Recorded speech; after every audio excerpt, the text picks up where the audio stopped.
Existe um intervalo que a maioria das pessoas atravessa toda noite, todo santo dia, sem saber o que está desperdiçando. São apenas 7 minutos, entre o momento em que você deita e o momento em que o sono realmente chega. Joseph Murphy passou décadas estudando exatamente esse intervalo e chegou a uma conclusão que ainda hoje poucos levam a sério. Esses 7 minutos são a janela mais poderosa que existe para acessar o seu subconsciente. Não de manhã, não na meditação do meio-dia, mas ali, naquele espaço escuro entre estar acordado e começar a cair, enquanto o mundo dorme, uma porta permanece aberta dentro de você. A história que eu vou te contar agora é sobre um homem que descobriu isso no pior momento da sua vida, quando não tinha mais nada a perder.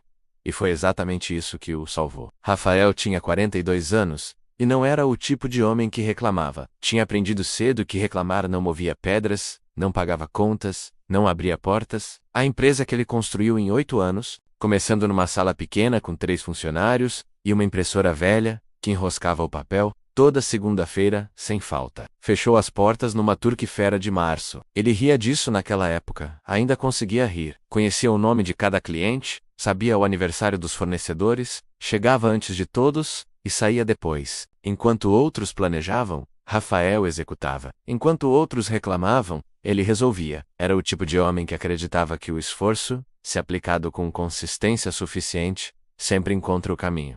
E por anos, ele estava certo. Mas o mercado não leu o mesmo livro que Rafael. A empresa fechou silenciosamente. Como costumam ser as derrotas reais? Um funcionário desligado hoje, 2 amanhã, uma sala de reunião esvaziada, um contrato cancelado por e-mail. Às 17h47 de uma sexta-feira, Rafael saiu do escritório pela última vez carregando uma caixa pequena com uma foto da família, um livro velho e uma caneta a menos. Só isso restou de 8 anos. Uma caixa que cabia num banco de carro. As dívidas, porém, eram outra história. Não cabiam em caixa nenhuma. E o nome dele já corria em cadastros de inadimplência que ele nunca imaginou que seriam sobre ele. Sempre foram sobre outros. Sobre pessoas que não se dedicavam o suficiente. Agora eram sobre ele. À noite, Rafael deitava na cama e ficava olhando para o teto, que não devolvia nada além de escuridão, silêncio e o barulho ensurdecedor da própria cabeça. Aquele intervalo entre deitar e dormir tinha se tornado o lugar mais cruel do dia. Era ali no silêncio daquele quarto que os números, os rostos dos funcionários, a voz do banco e as perguntas voltavam com a pontualidade cruel de quem nunca vai embora. Onde eu errei? O que eu faço agora? Como eu saio disso? Ainda tem saída? Ele ficava ali acordado, pesado, imóvel, alimentando aquelas perguntas por 1, 2, às vezes 3 horas, revirava, calculava, projetava cenários todos ruins. Sam Saber estava usando o intervalo mais poderoso da mente humana para plantar os piores comandos possíveis no próprio subconsciente. Toda noite, com uma precisão brutal e sem perceber. Foi num sábado sem planos e sem esperança que Rafael, limpando o quarto para ocupar as mãos e não deixar a cabeça trabalhar sozinha, encontrou no fundo do guarda-roupa uma caixa de livros esquecidos. O livro velho que trouxera do escritório estava ali em cima, com encadernação gasta, lombada desbotada e cheiro de papel que já viu muitos anos. Ele o pegou sem querer muito, sem expectativa, e abriu numa página aleatória. Leu uma frase que precisou reler 3 vezes.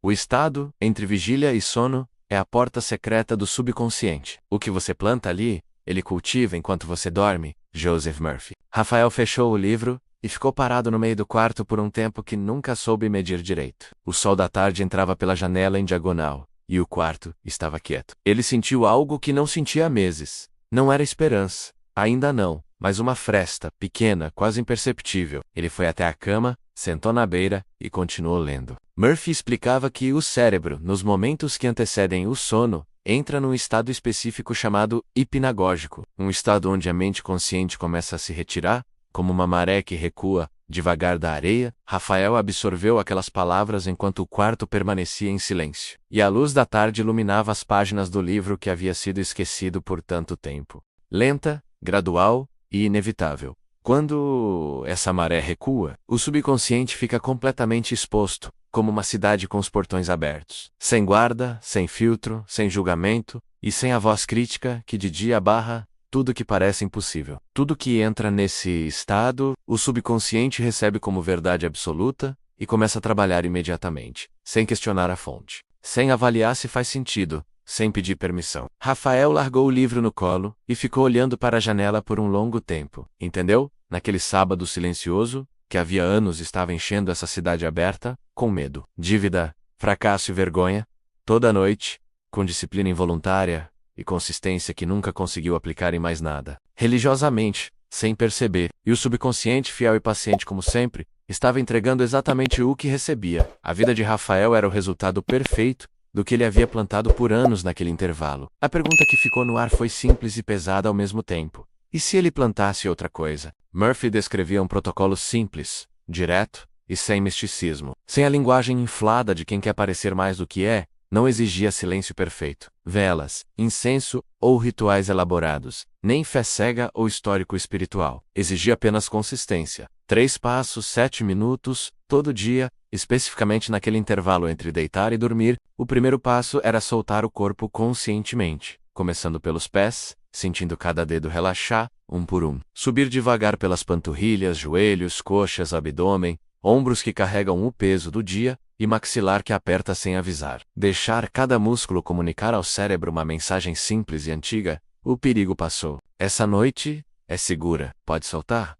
Apenas esse primeiro passo já muda o estado cerebral em menos de 2 minutos. A respiração desacelera sozinha, o coração segue e a maré começa a recuar, enquanto o estado hipnagógico começa a se instalar. O segundo passo era escolher uma cena específica, sensorial e carregada de emoção real. Murphy era absolutamente claro. Não pense no que quer, sinta como se já tivesse. O subconsciente não processa palavras, intenções declaradas ou lógica, apenas estados emocionais. Rafael escolheu uma cena deliberadamente simples. Sentado numa mesa limpa, sem papéis de dívida, espalhados ou notificações no celular, com uma xícara de café quente entre as mãos, o cheiro de manhã nova entrando pela janela aberta e uma voz conhecida no celular dizendo: Rafael, temos um projeto para você. Ele construía cada detalhe dessa cena, no escuro do quarto com atenção cirúrgica. O calor da xícara, o vapor subindo devagar, o barulho suave do café sendo servido, a luz da manhã no rosto e o alívio. Não a euforia, mas o alívio, de sentir que o chão estava firme de novo. Emoção primeiro, imagem depois. O terceiro passo era repetir uma frase curta no ritmo da própria respiração, sem força, sem desespero, sem urgência. Como quem afirma algo que já é verdade, e não precisa mais provar para ninguém. Rafael escolheu 7 palavras. Algo bom está sendo construído enquanto eu durmo. Inspirava fundo. Algo bom está sendo construído. Soltava devagar. Enquanto eu durmo, repetia. Devagar no ritmo do corpo que já estava soltando, até o sono chegar. Na primeira noite ele não acreditou, e ficou com o olho semiaberto esperando algo acontecer. Nada aconteceu, e ele dormiu. Na terceira noite parou de esperar e de resistir. Na 7ª noite, algo havia mudado. Não o mundo, ainda não. As dívidas ainda existiam, e o cadastro ainda tinha o nome dele, mas o peso que carregava ao acordar havia diminuído. Como se alguma coisa enquanto ele dormia, tivesse começado a trabalhar no escuro silenciosamente, sem pedir autorização. As mudanças não chegaram como trovão, nem houve virada cinematográfica, cheque inesperado, ou momento de revelação com música de fundo. Chegaram como luz entrando devagar por baixo de uma porta, quase imperceptível no começo, mas constante. Na terceira semana do protocolo, Rafael recebeu uma mensagem num domingo à tarde de um antigo parceiro de negócios. Alguém que havia sumido há 2 anos sem aviso ou explicação. Rafael, estou pensando em você faz um tempo. Podemos conversar essa semana? Rafael ficou olhando para a tela por um longo tempo, enquanto a mente racional já construía a defesa. Coincidência, timing, acaso. Mas ele foi ao encontro, sem expectativa exagerada. Sem esperança inflada, apenas aberto, Rafael saiu de lá 2 horas depois com uma proposta na mão. Pequena, mas real e concreta. Com número e prazo. Um projeto de consultoria de 3 meses de contrato, o suficiente para respirar e pagar a dívida mais urgente. E sentir, pela primeira vez em meses, que o chão estava sob os pés de novo, exatamente como na cena que ele construía toda noite. A mente racional de Rafael imediatamente começou a calcular coincidências. Talvez o parceiro fosse entrar em contato de qualquer forma. Talvez o timing fosse apenas isso, ou talvez ele tivesse feito algo diferente sem perceber. Mas Rafael continuou fazendo 7 minutos toda noite. Porque Murphy havia dito algo que ficou gravado nele como palavras marcadas a fogo. Você não precisa entender como o subconsciente trabalha, você só precisa não atrapalhar. E Rafael havia passado anos atrapalhando, com perfeição, dedicação e consistência. Agora, ele estava aprendendo a sair do caminho. 2 meses depois, o projeto de 3 meses virou contrato fixo. 4 meses depois, uma segunda empresa entrou em contato através de uma indicação que ele nunca conseguiria rastrear. Não havia milagre, apenas um homem, que parou de encher a cidade aberta com medo, e começou o Deliberate Man a plantar outra coisa. E o subconsciente fez o que sempre faz. Executou, sem opinião, sem julgamento, sem preferência. Joseph Murphy não vendia ilusão. Ele dizia com a clareza de quem passou décadas observando o mesmo padrão em pessoas, vidas e continentes diferentes, que o subconsciente não tem opinião sobre o que você merece, nem preferência pelo seu sucesso ou fracasso. Ele tem apenas uma função: executar o que você planta. E o intervalo entre deitar e dormir é o momento em que a semente entra mais fundo. Sem resistência, sem filtro, sem a voz crítica da mente consciente, tentando barrar o que parece impossível. Direto,